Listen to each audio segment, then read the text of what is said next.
సమాచారం కోసం 95 న్యూస్ ఇప్పుడు యాప్ లో మీ ముందుకు వచ్చింది. వెంటనే డౌన్లోడ్ చేసుకుని న్యూస్ అప్డేట్ తెలుసుకోండి. ప్రతి క్షణం ప్రజాక్షేమం కోసం.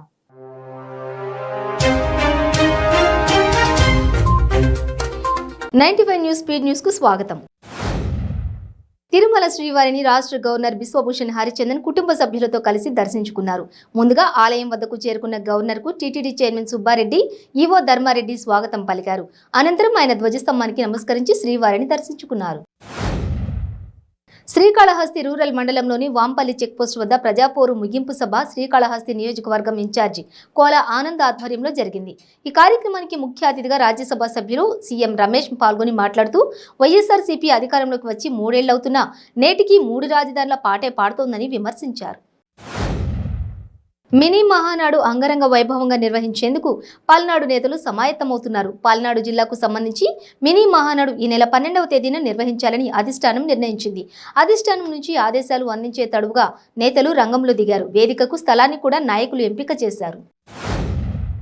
చిత్తూరు జిల్లా కుప్పంలో క్షుద్ర పూజలు కలకలం రేపాయి. కొత్తపేటలోని మార్కెట్ యార్డు ముందు నడి రోడ్డుపై గుర్తు తెలియని వ్యక్తులు క్షుద్ర పూజలు చేశారు. ఉదయం స్థానికులు ముగ్గులు పూజలు చూసి భయంతో వణికిపోయారు.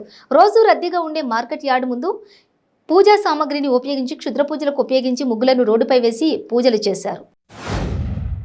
జగిత్యాల జిల్లా కాంగ్రెస్ పార్టీ కార్యాలయంలో కోరుట్ల నియోజకవర్గం ఇన్ఛార్జి జువాడి నరసింగారావు ఆధ్వర్యంలో నూతన మహిళా కమిటీ నియామకం జరిగింది.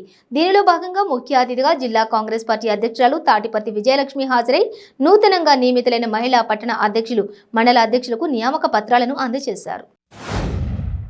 ఉపాధి పేరిట నిరుద్యోగ యువతను మోసం చేస్తున్న పరిశ్రమలపై చర్యలు తీసుకోవాలని డిమాండ్ చేస్తూ విశాఖలో డివైఎఫ్ఐ సభ్యులు ధర్నాకు దిగారు. ఈ మేరకు జీవీఎంసీ గాంధీ విగ్రహం వద్ద ధర్నాకు దిగారు.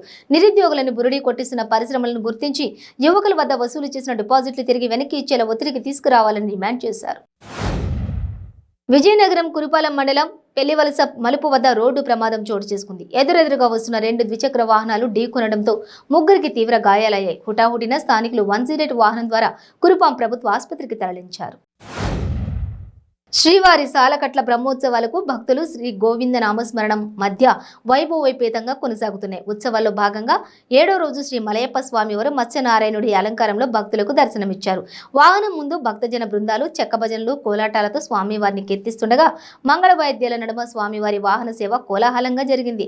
భక్తులు అడుగడుగునా కర్పూర హారతులు సమర్పించి స్వామివారిని దర్శించుకున్నారు.